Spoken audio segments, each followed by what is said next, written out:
My name is Cheryl Pemberton. I'm with the Mid-Continent Public Library. I'm glad you all could join us tonight, and I'm sure that I have met you virtually in other programs that we offer. I am going to ask if you could keep your mic muted throughout the program. If you have questions from our presenter, please feel free to put them in the chat, and then we will answer them at the end of the program as time allows. And as always, I have a survey that, if you could take a moment to fill out that survey about the program, we'd really appreciate it. One thing I want to mention is Dr. we went over this. Deerfelter has two upcoming programs this summer. They are not published on our website yet. They will be at the end of next week. May 1st is our target date to publish. But one is Mission to Mars on June 12th.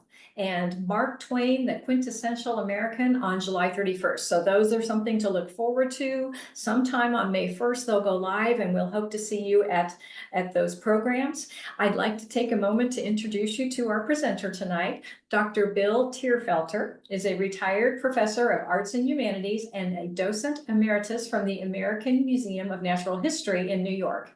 Born and raised in New York City, he currently lives in Portland, Oregon, where he's a writer and lecturer. Dr. Tierfelter speaks on a broad range of topics from literary figures to the sciences, with special interests in human origins, space travel, and great composers, artists, and writers. Thank you so much for being with us tonight.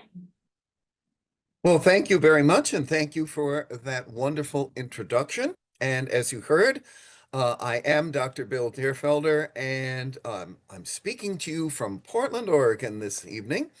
And let's dive in. We're going to talk about the many lives of Hedy Lamarr, the beauty and the inventor.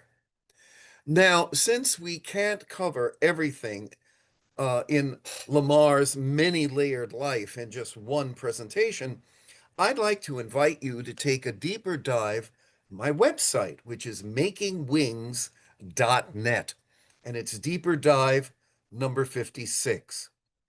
So let me demonstrate for you. So it's one word, makingwings.net.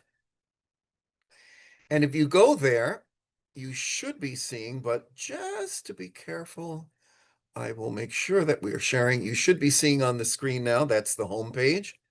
If you go to the menu in the upper left corner, click on that. In the drop-down, you're going to see a number of things. You may visit any of them, but you will see here two sections of deeper dives. You want to go to number 56, so it's in the second batch. Just click on the little arrow, and there you'll see number 56, Hedy Lamarr. And when you go there, you are going to see recommended media. We'll be talking a little bit about that. When I talk about it within the program, if you don't have a paper and pencil handy, you can always go to my website and copy down those titles and authors there. Print resources, links to video resources. We're going to be talking about Hedy Lamarr's children as we move along because they play an important part in her life. And then I have a timeline that I think you might find very, very interesting. So, and one last item, if you go to, let's say, print resources, let's say you want to look at one of these biographies, let's say the very first one, you click it on and you're brought to that biography.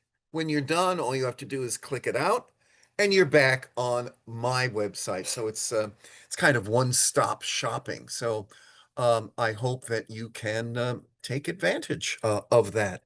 And in those drop downs, in deeper dives, you probably noticed that there were many other topics. These are programs that I either have given or will be giving. Again, please feel free to look at any and all of them. Now, everything that you will hear in this evening's program uses the web resources and the books that you just saw on my website. For this presentation, however, I especially used the National Women's History Museum, the authorized Hedy Lamarr website, the PBS series American Masters, which aired the 2017 documentary called Bombshell, and Wikipedia and Britannica. Now, one of the things that I did point out when we were on my website was suggested media. And here are three approaches to learn about her life. One is her very candid 1966 autobiography called Ecstasy and Me, My Life as a Woman. Hedy Lamarr and a Secret Communication System by Trina Robbins is intended for middle school readers, but can be appreciated by adults as well. And Stephen Shearer's 2010 biography called Beautiful, The Life of Hedy Lamarr, is probably as close as you'll get to a definitive biography. And it takes a very unflinching look at Lamarr's work as an actress, an inventor, and a six-time wife. Now, here are a few other titles you might enjoy. Margaret Porter's 2018 novel, Beautiful Invention. Hedy Lamarr, Hedy and Her Amazing Invention, which is a delightful book for young readers. And Marie Benedict's 2019 novel, The Only Woman in the Room. These three are all very engaging. And Marie Benedict, by the way, has written a whole series of novels about famous women. So you may want to check those out. They include Carnegie's Maid and The Other Einstein, which was about Einstein's wife. There's also a terrific 2018 graphic novel called Hedy Lamarr, An Incredible Life by William Roy and Sylvain Dorange. And another young reader's book by Lori Walmart called Hedy Lamarr's Double Life.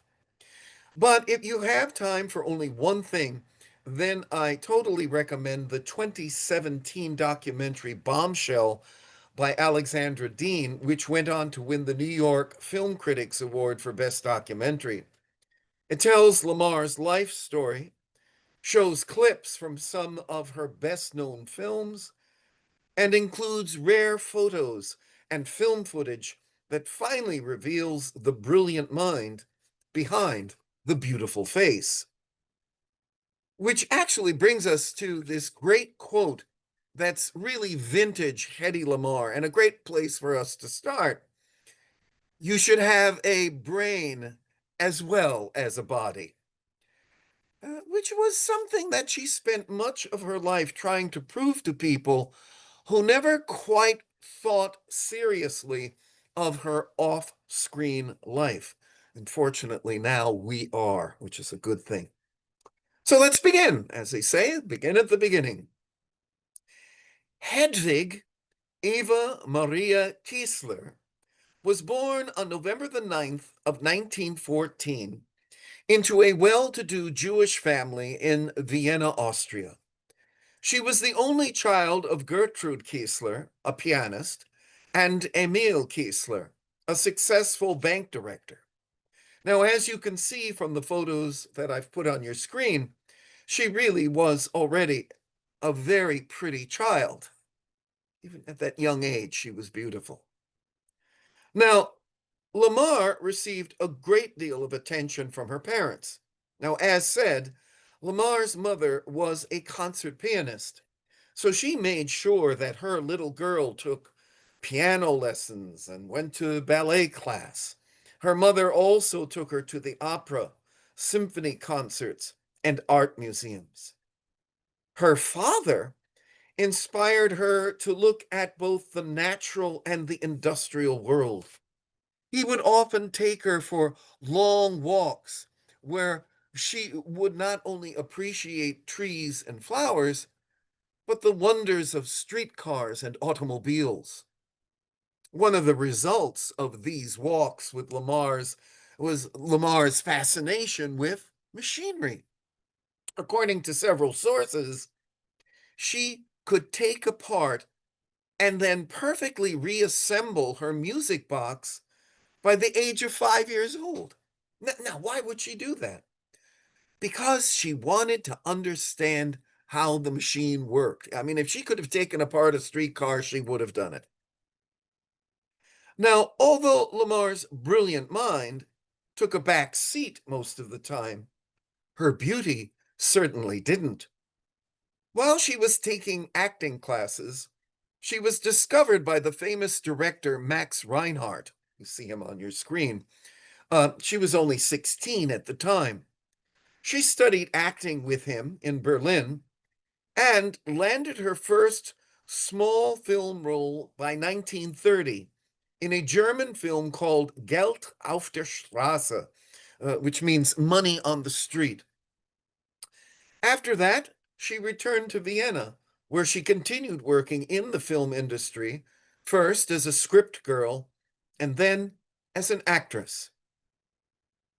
But the big break happened in 1933, when the 19-year-old Lamarr, still known as Hedwig Kiesler, appeared in Gustav Machaty's film Ecstasy.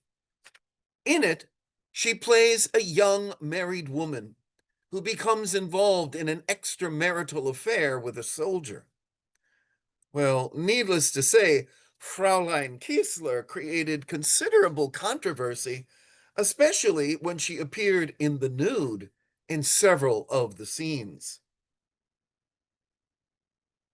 Well, in the same year as Ecstasy, Lamarr married Friedrich Mandl.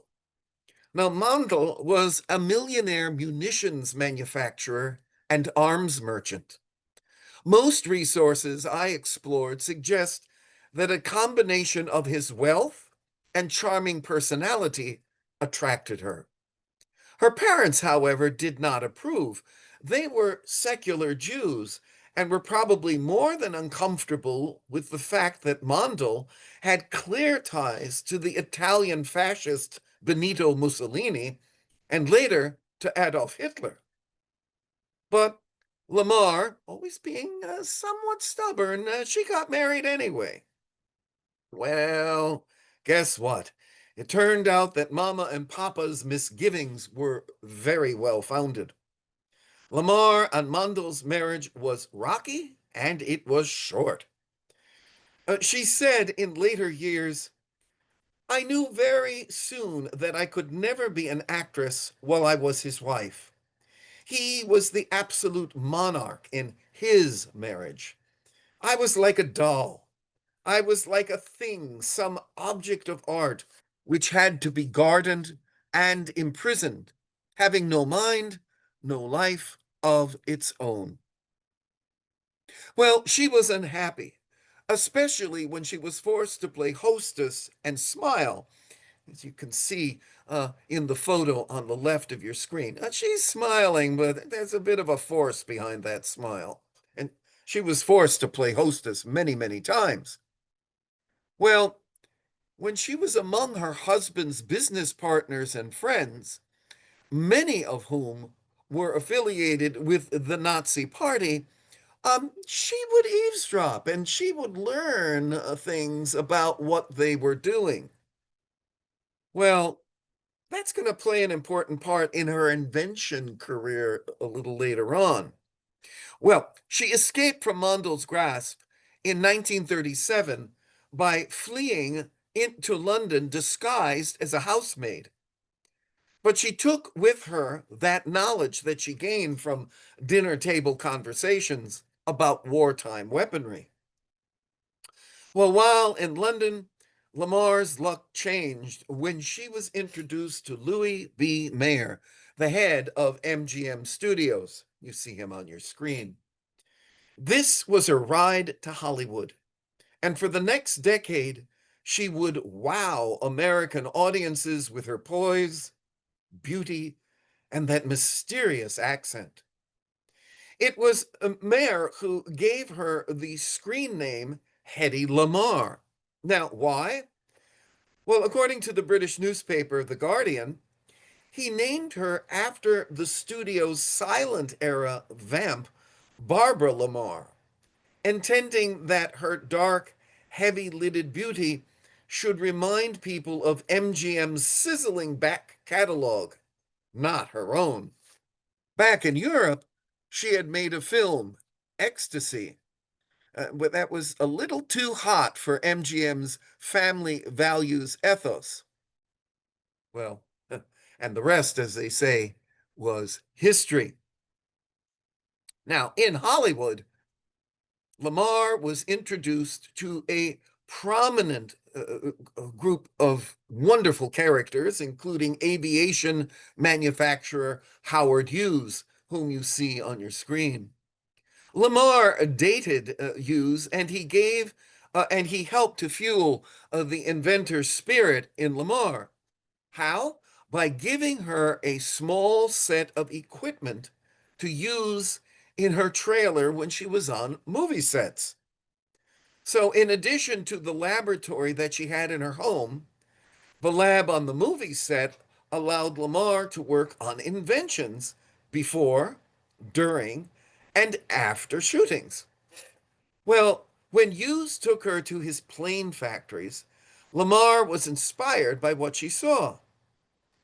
You see, Hughes wanted to build faster airplanes that could be sold to the US military. So he asked her, "What do you think? What do you think we could do?" She says, I'm on it. So she bought a book about fish and a book about birds and looked at the fastest of each kind.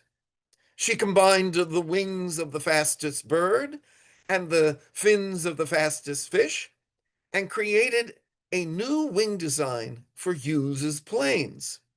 So his old planes looked like this, but Hedy's new design looked like this. And if that looks familiar, yep, pretty much every plane in the world today uses that design. Well, upon showing the design to Hughes, he said to Lamarr, "You're a genius."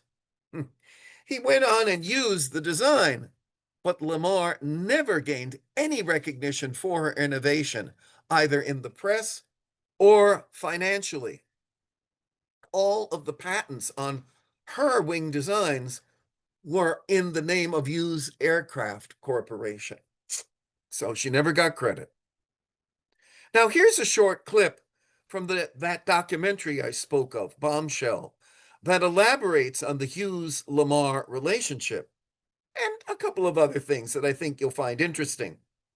Now, you may have to adjust the sound on your devices, and as always, the closed captioning on YouTube videos can sometimes be a bit spotty. But here it goes. Inventing was her hobby. She not only had a complete inventing table set up in her house, but Howard Hughes gave her a small version of the set of equipment, which she had in the trailer where she stayed in between takes in her motion pictures. When Hedy first met Howard Hughes, he was dating every Hollywood star, and she did date him. Howard Hughes, of course, was a great airplane designer. So probably they had a compatible spirit with one another. It was definitely cerebral because she said he was the worst lover she ever had. Howard Hughes wanted to build the fastest planes in the world so he could sell them. His mind and his factories, and she wanted to go and see where everything was being made and built, and she met all the scientists. He said to her, "Anything you want my scientists to do for you, just ask them, and they will do it." He relied on me. I thought the aeroplanes were too slow. I decided that's not right. They shouldn't be square, the wings. So I bought a book of fish, I bought a book of birds, and I used the fastest bird connected it with the fastest fish. And I drew it together and showed it to Howard Hughes, and they said, "You're a genius." And you did? Yeah. Yeah. Very strange person that was, very brilliant, but very misunderstood as well. She invented during that period a tablet that would fizz up and make a cola. I had two chemists, Algiers, gave me to do that. You know, during the war, nobody had Coca-Cola, and I wanted to compress it into a tube. So that servicemen and factory people, all they had to have is water and put it in. But I didn't realize that every state has different strengths of water. So it dissolved on the bottom, on top, in the middle. That was one of my boo-boos. I didn't do that right. But I don't have to work on ideas. They come naturally. Fascinating, isn't it? Those ideas, she says, they just come naturally to me. Huh, fascinating. And I love cola in a cube. That's actually a cool idea, isn't it? Alka-Seltzer had been invented in 1931, so she probably built on that idea. Meanwhile, the year after arriving in America in 1938, Lamarr appeared in her first Hollywood movie, Algiers, opposite Charles Boyer. The movie became an immediate hit. American audiences were captivated by Lamarr's stunning beauty and striking on-screen persona. According to her biographer, Stephen Shearer, when her face first appeared on the screen, everyone gasped. Lamarr's beauty literally took one's breath away. Now, during this same period, Lamarr was briefly married to producer and screenwriter Gene Markey. According to her biographer, Stephen Shearer, because Lamarr wanted to have a child, and because she was afraid that she and her husband might be infertile, Lamarr adopted a baby boy in 1939, and she named him James. But in true Lamarr fashion, the story wasn't that simple. For the rest of her life, she claimed that James was adopted, when in fact, she actually believed him to be her child born out of wedlock in an affair with John Loder, whom she went on to marry as her third husband. Now, of course, this raises the question, did she have pregnancies that she kept hidden? How could she have done that? It's a very suspicious story. In doing my research, there are conflicting reports saying that a DNA test by her other children done after her death revealed that James was biologically unrelated. Yet articles published in sources like the New York Post say that James was Lamarr's biological child. So was he or wasn't he? Now, I should add at this point that major studios like MGM were not above paying for abortions, hiding pregnancies, putting children up for adoption. Well, regardless, it's a very sad chapter for all concerned. Now, during the 1940s, when Lamarr wasn't immersed in her inventions, she was one of the most successful actresses in Hollywood, appearing with several of the best-loved leading men of the period. She acted in 18 films during the 1940s, which include a film called Boomtown in 1940 with Clark Gable and Spencer Tracy. Tortilla Flat, also co-starring Tracy. And Samson and Delilah, 1949, with Victor Mature. But one of her most memorable roles from the 1940s was in the film White Cargo, which was based on a hit Broadway play by Leon Gordon. The film, in which she plays a beautiful seductress named Tondaleo, was one of her biggest commercial hits. Well, I couldn't resist. I wanted to share with you. Here is the original trailer for that film, and you're definitely going to have to adjust your sound, but have fun with this. This is what would have gone for a movie preview in a movie house back in the 40s.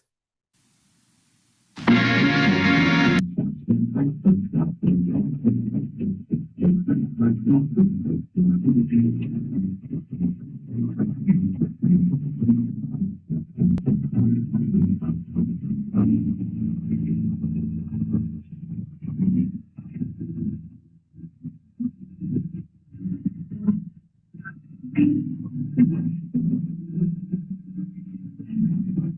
trouble with the sound on this. It's not coming through. I'm sorry. But you get the idea here.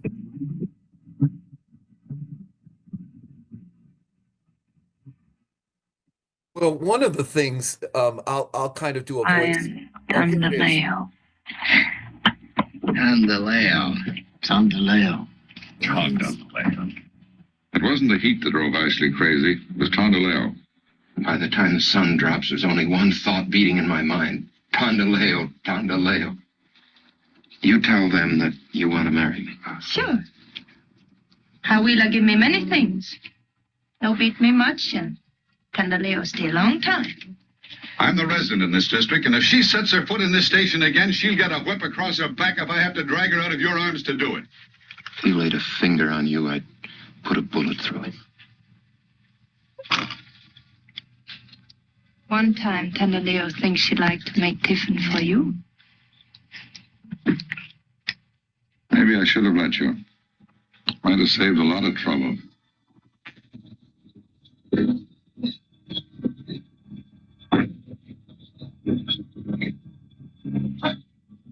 There's a lot of music going on at this point. I'm sorry for the poor quality, but you're getting the idea.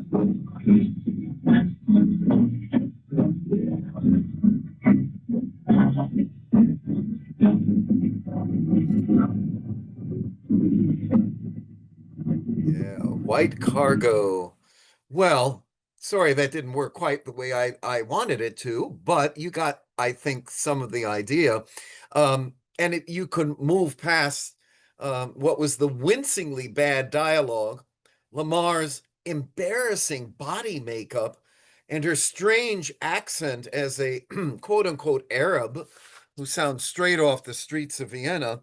It's still it's a lot of late night movie fun. Now, by the way, in the original stage play, Tondaleo was an African woman.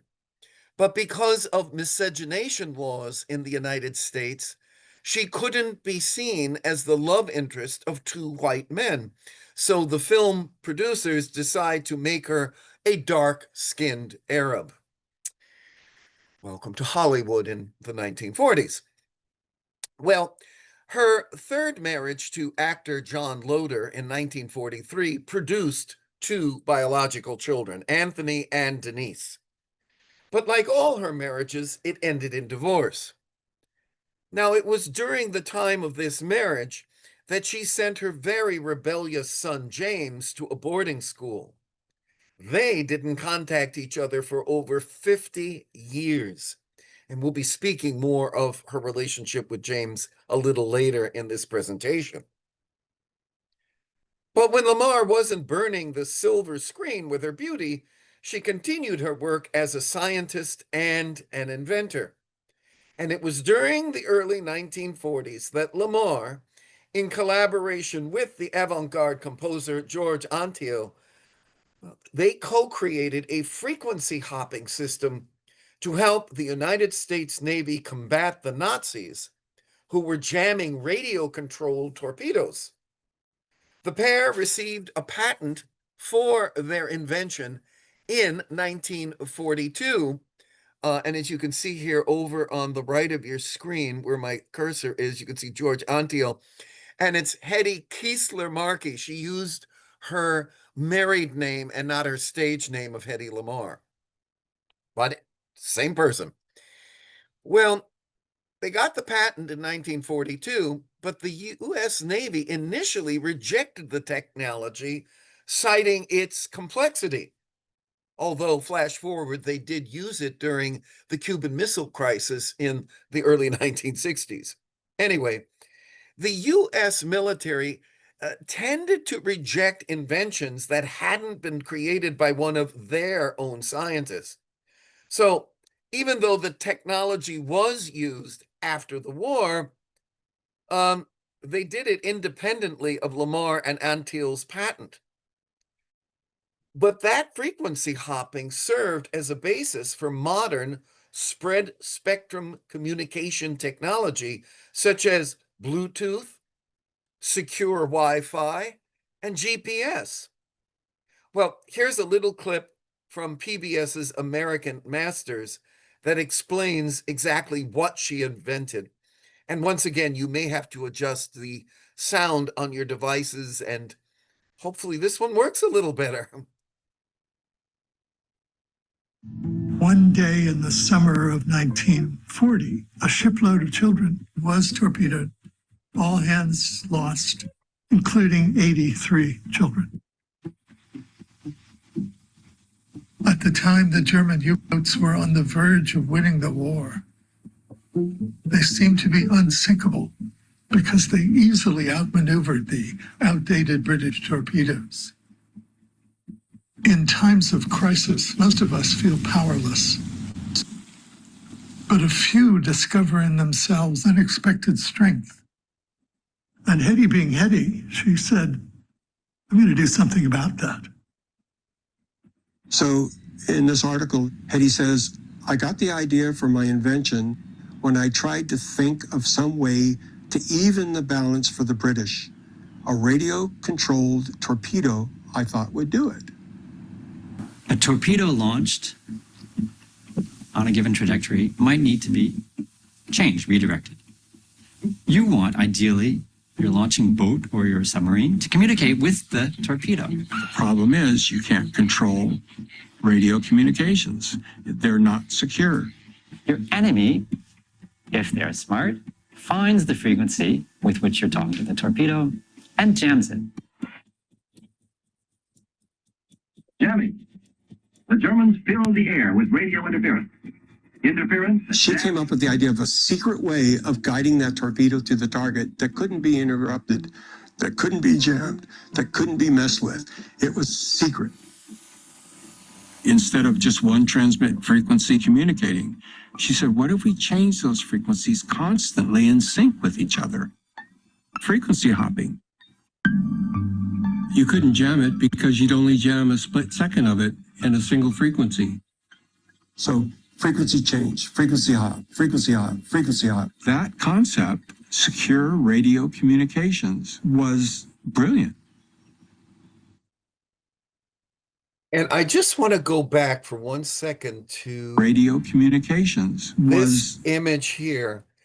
Those are her notes of how you do it. I mean, so we actually do have the material from Hedy Lamarr's own hand.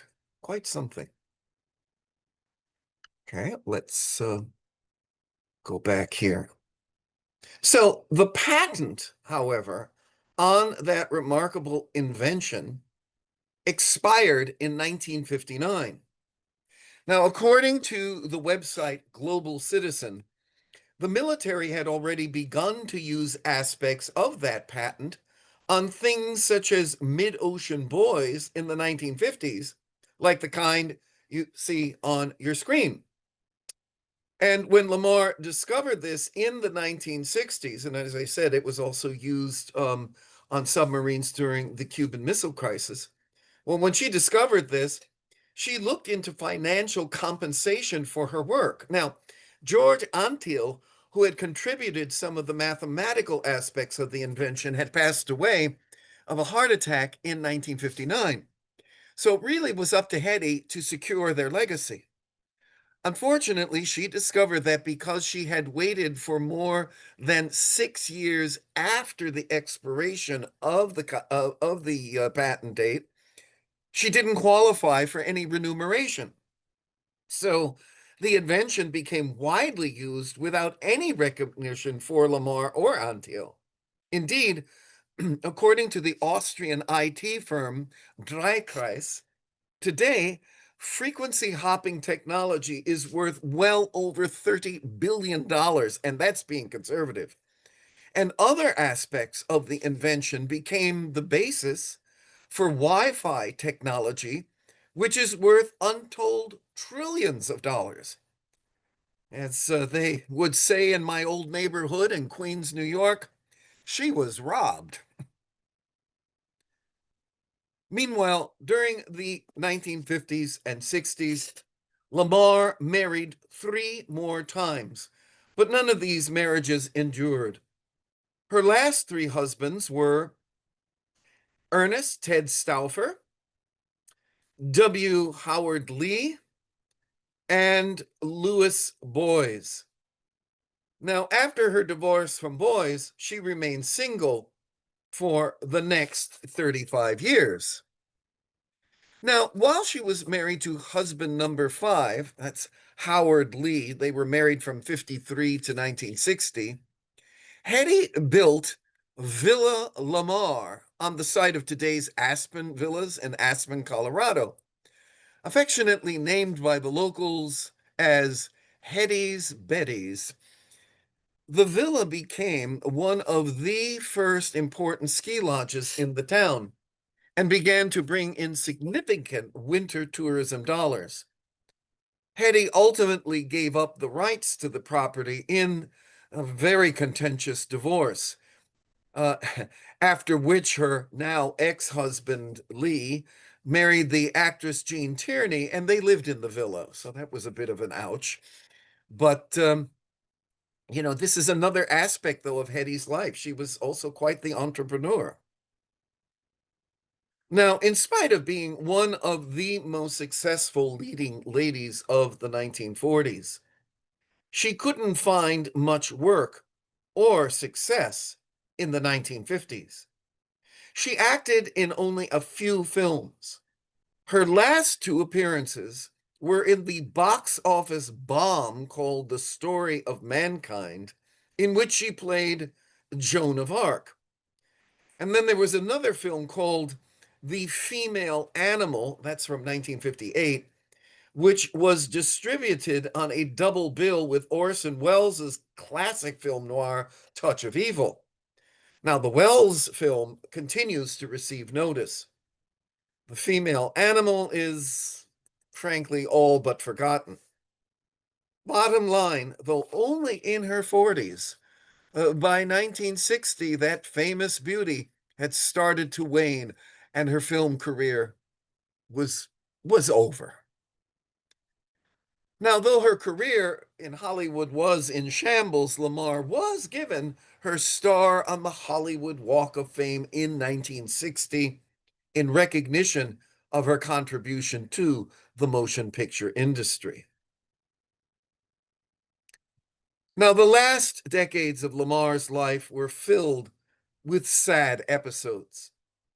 In 1966, Lamarr was arrested in Los Angeles for shoplifting. Now, the charges were eventually dropped. It turns out that the shoplifting incident coincided with a failed attempt to return to the screen in a 1966 movie called Picture Mommy Dead. Now, according to QRZ forums, the role was ultimately filled by Zsa Zsa Gabor.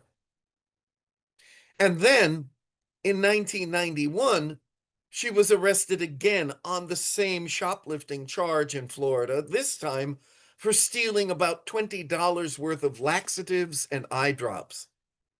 She pleaded no contest, and the charges were dropped in return for her promising the judge to refrain from breaking any laws for a year. Now, to add to those public humiliations was something far more serious. From the late 1950s and well into the 1970s, Lamarr, like many other prominent personalities, were addicted to methamphetamine thanks to Max Jacobson. Jacobson was a German physician and medical researcher who treated numerous high-profile clients in America, including President John Kennedy.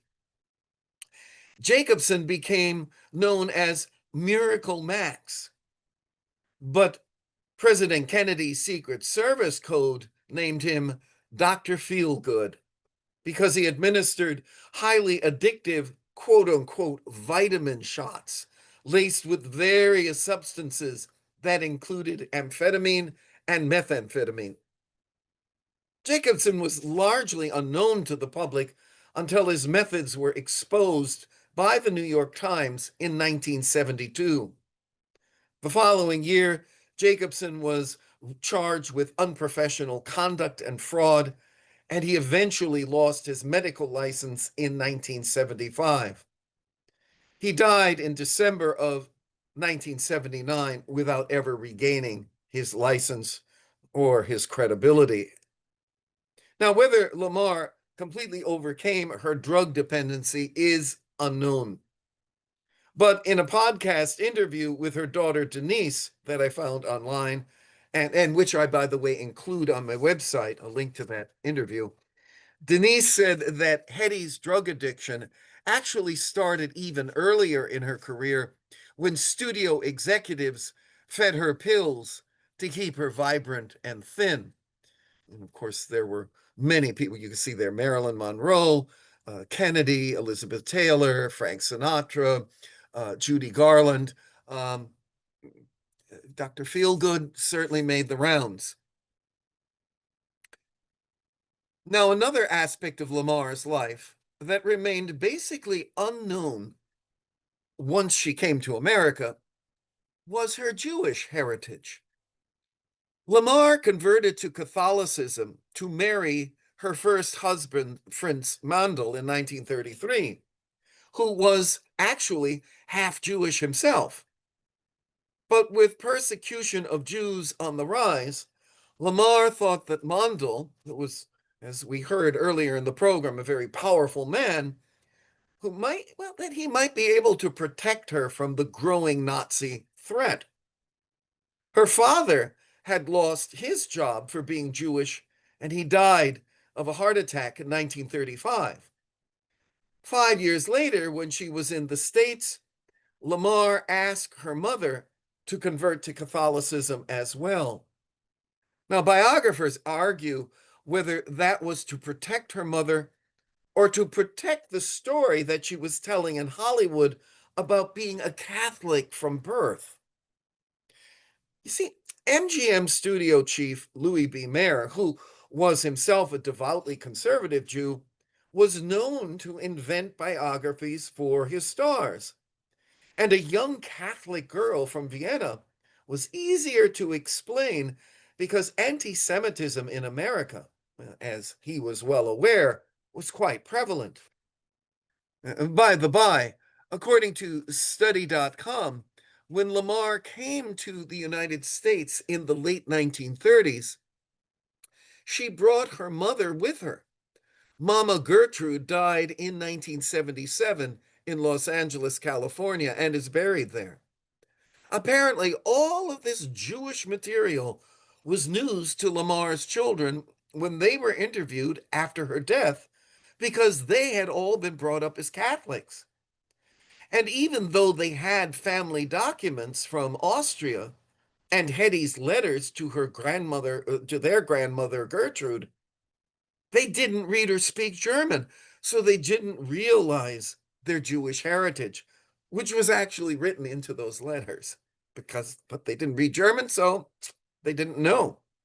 It's yet another interesting aspect of Lamarr's multi-layered life. Now, the decades from the 1970s until the end of her life were marked by ever-increasing seclusion. She was offered scripts, television commercials, and a few stage projects, but none really piqued her interest. And in 1974, she famously filed a $10 million lawsuit against Warner Brothers, claiming that the running parody of her name, Hedy Lamarr, in the Mel Brooks comedy Blazing Saddles, infringed on her right to privacy.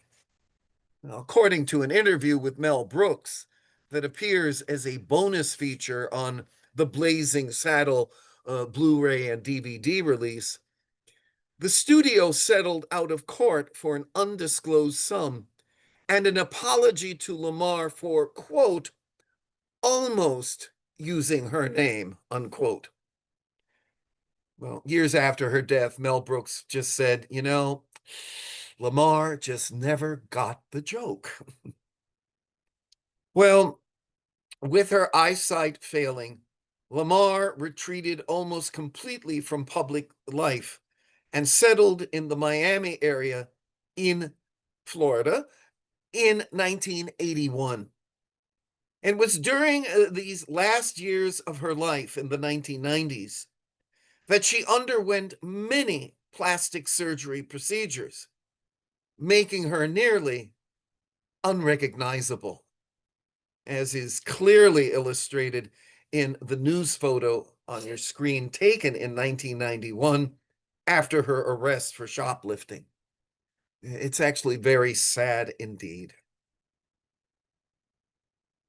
Well, in 1990, a major article by Fleming Meeks, based on a phone interview, appeared in the May 14th edition of Forbes magazine, telling the world about her scientific inventions.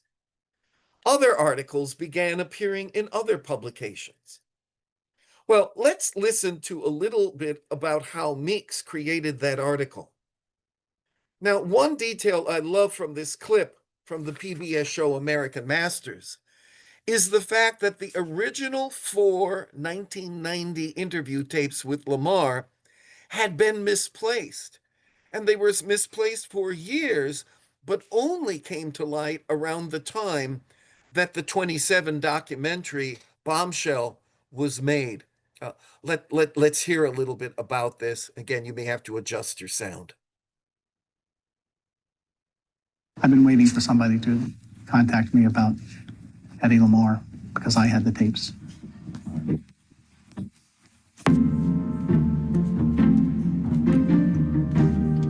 Where did I find it? It's embarrassing. I found it behind that blue trash can. I'd had stuff stowed there and I moved it out of the way. And this is the first one. Ready? Yeah. This is Fleming Meeks at Forbes. Oh, hello. Thank you so much for the rose. Oh, you're very welcome. I love them. I'm very pleased. I was a staff writer at Forbes, and my father was an astrophysicist at MIT, and he called me one day and he said, I've just talked with this friend of mine here, and he told me this amazing story about Hedy Lamarr. And of course I pursued it. I was different, I guess. Maybe I came from a different planet. Who knows? But whatever it is, inventions are easy for me to do. Yes, inventions are easy for me to do. Isn't that an interesting line? But that gives you a little bit of the background. And thank goodness we found those tapes again, because they became part of the foundation for the 2017 documentary. Okay, so fascinating. Yet even as her off-screen genius was finally being recognized, her erratic and reclusive behavior continued to escalate slowly but surely. For example, her big lawsuit against Mel Brooks wasn't the only time she went to court. A large Corel-drawn image of Lamarr won Corel's cover design contest in 1996. And for several years, it was featured on boxes of the Corel software suite. I certainly use this. I'm sure many of you have too. Well, when Lamarr saw it, she sued the company for using her image without her permission. Corel countered that she did not own rights to the image. Well, according to an article on the Wired website, Corel caved in and reached an undisclosed settlement with Lamarr in 1998. Well, in the last years of her life, the telephone became Lamarr's principal means of communication with the outside world, even with her children and close friends. The fine Austrian documentary from 2006, titled Calling Hedy Lamarr, documents how she often spoke up to 6 or 7 hours a day on the phone, but spent hardly any time with anyone in person. She she out Greta Garbo, right? Her famous line, "I want to be alone." And Greta Garbo lived as a recluse. Well, Lamarr was like Garbo on steroids. She just did everything on the phone. Well, in 1997, Lamarr, along with George Antio, of course, who had passed away, were finally honored with an award from the Electronic Frontier Foundation in recognition of their contribution to technology. And further recognition also finally came from the United States Navy, Millstar, and Lockheed Martin, all of whom had been freely using Lamarr's patents and inventions. Well, on January the 19th of 2000, Lamarr died in Castleberry, Florida, at the age of 85. The cause of death was listed as heart disease. Lamarr's ashes were spread in Austria's Vienna woods, and a memorial gravesite was erected in Vienna's Central Cemetery in 2014. The grave marker bears a quote from Lamarr. "Films have a certain place in a certain period. Technology is forever." Well, this is not the end of the story. Here, once she passed away, the family drama continued. Now, as you may recall from earlier in the program, Lamarr had become estranged from her adopted son, James Lamarr Loder, when he was 12 years older. When he was 12 years old, I should say. Their relationship ended abruptly after a long period of disciplinary problems, and he moved in with another family associated with the boarding school he was attending. Lamarr and her son did not speak again. Now, when Lamarr drew up her will a couple of months before her death, she gave her children, Anthony and Denise, well over $1 million apiece, but left James out of the will. Now, at the time of her passing, he was 61 years old, and he was a security guard in Omaha, Nebraska. But before that, he had served on the Omaha police force for many years. During his time on the force in 1969, he fatally shot a young black girl named Vivian Strong. In the end, he was acquitted of manslaughter by an all-white jury. That set off a 6-day riot, as these photos show. For more information, by the way, about this incident, which sounds strangely current, doesn't it? I've put several links about James on my website.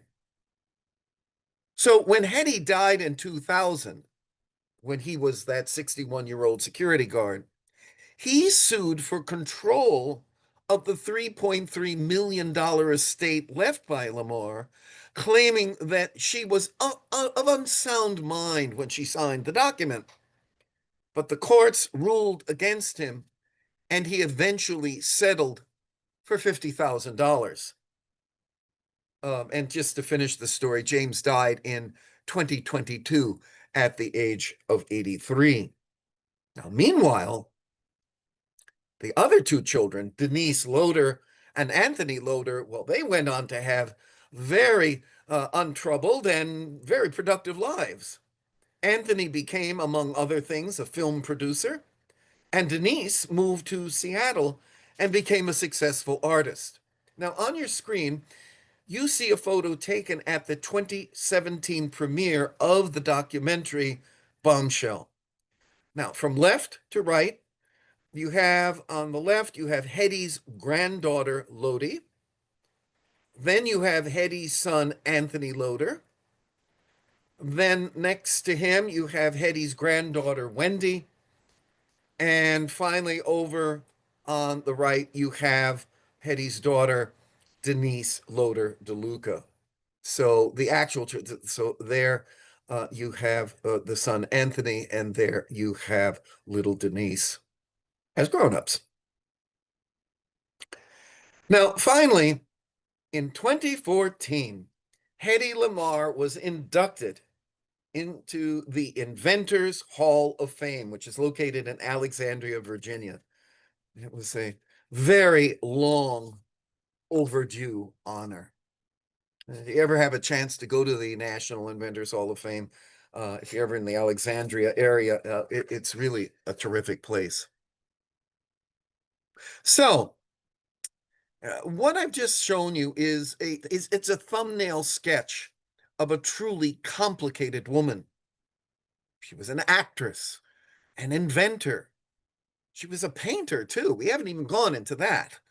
She was a singer. Yes, she did that. Unfortunately, she was an addict. She was a wife. She was a mother. She was a recluse. She was so many different things, all wound up into one multi-layered package. But I'd like to end on a really positive note with this short review. It's a nice way to summarize our presentation. And as always, you may have to adjust the sound on your devices. Hedy Lamarr is best known as one of the most glamorous actresses in the early days of Hollywood. But she was also one of the greatest technological minds of the 20th century. She spent her free time inventing items to help the military and learning everything she could from other great minds of the era. Hedy was born Hedwig Eva Marie Kiesler in Vienna in 1914. She moved to Hollywood and changed her name in 1938. Before fleeing Europe, Lamarr left her first husband after attending a dinner party. She went to the event wearing all of her jewelry and slipped out, never to return home. Other versions of the story have her disguising herself as her own maid. Either way, it's pretty cool. That first marriage was to Friedrich Mandl, an arms dealer for Mussolini.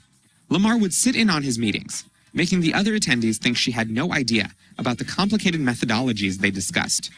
After learning from her husband's meetings about weapon technology, Lamarr started devising and engineering her own inventions. Her early tinkerings ranged from a fizzing cube that instantly turned water into cola to new airplane wings for Howard Hughes. Her biggest scientific achievement came during World War II. When she asked to help the troops, she was told to look pretty on a USO tour. Instead, Lamarr came up with the idea for a secret communication system, essentially frequency hopping, designed to keep enemies from jamming radio-controlled torpedoes. Though it wasn't adopted by the military immediately, it is now the basis for Wi-Fi and Bluetooth. Oh, and she patented this idea in 1942. By the late 1950s, Lamarr retired from film and joined the National Inventors Council. She was once again told she'd be most useful by using her pretty face and celebrity status to raise money. So she sold kisses for $50,000 each and raised $7 million at a single event. Later in her life, Lamarr retired to Florida and kept inventing. She created a pocket on the inside of a tissue box where you could put your used tissues and an improved version of a traffic light. For her thirst for knowledge and constant striving to help the world with her inventions, we honor Hedy Lamarr, a great life hacker of history. By the way, Life Hacker is a great place. I'm sorry we were having a little trouble with the sound on some of our videos this evening, but I think you got the idea, right? Well, bottom line, what a remarkable woman. So remember, for more in-depth material on Lamarr, please visit my website, makingwings.net, and go to Deeper Dive number 56. And there you will find the videos that I did include in tonight's presentation, as well as others. And maybe the sound will work a little better for you if you watch them via my website. Well, anyway, before we talk about our next program, let's talk about this one. So it's time for your thoughts and ideas. Thank you very much for being here tonight. Thank you very much, Bill. I will say the sound was not that bad. I didn't have any trouble following. And we have one question in the chat.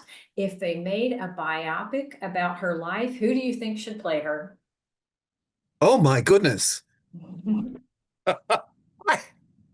What modern actress would work well as Hedy Lamarr?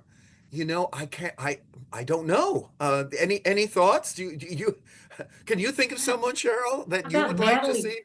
How about Natalie Portman? Ooh, certainly the acting, absolutely, and she's a very beautiful woman. Sandra Bullock. Okay, well. There you go.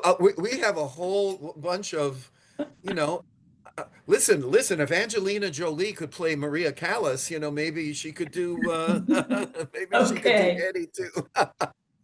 Okay, I'm looking in the chat. Fantastic presentation. Thank you. Thank you Thank for you. your interesting presentation. Thank you, Bill. An excellent presentation. Very thorough. Very good program. Beauty and brains, a deadly combination. Yes. Wonderful presentation and very informative. I learned so much, and so did I. Yeah, very interesting life. Right. You know, and the one thing that I didn't have time because again, we wanted to keep this a little into the hour range tonight. Another aspect which you can find on my website, she also did other things, including painting. So that's another thing. So this was, she was a polymath. I mean, she just did so many things and so well. So good for her. Well, I can't wait to go home and do some more research on Hedy Lamarr. Yeah, exactly. Here's else? Here's a suggestion for an actress, Rosamund Pike. Oh, yes. A very fine actress. Here's a comment. Excellent graphics. Okay. Thank you. Yeah, I have fun putting together these PowerPoints because I just love finding all these beautiful pictures and putting them together for you. Okay, well, I will be looking forward to our next program, Mission to Mars. Yeah. Okay. Martians. Now, Okay. yeah. Well, yes, it really goes under two titles, Mission to Mars or We Are the Martians. Take your pick. I think I've seen it both, yeah. Yeah, at both ways. And that is going to be on June the 12th. And one of the things we're going to be doing in that program is showing how humans have been fascinated by the red planet, well, since the first time they started looking up at the stars. And currently it is a really hot topic of, you know, of flying back to the moon and maybe colonizing Mars. So we're going to be looking at that. And then I will explain why the title is We Are the Martians. That's fun to explain. So anyway, I hope I can all see you on June the 12th. I would like to thank the Mid-Continent Library. Thank you, Cheryl, for inviting me. Oh, and thank you everyone who visited tonight. Thank you from all over the country. Thank you. If you joined us a little late, we will be uploading a recording on our YouTube channel for 2 weeks. And once it's uploaded, it may not get uploaded till Monday. I have a feeling, it's a different department that I have no control over. So, okay. So, so there is, if you were late, you'll have a chance to watch the whole thing. And thank you again. We'll look forward to seeing you on June 12th. Good night, everyone. Good night, everyone.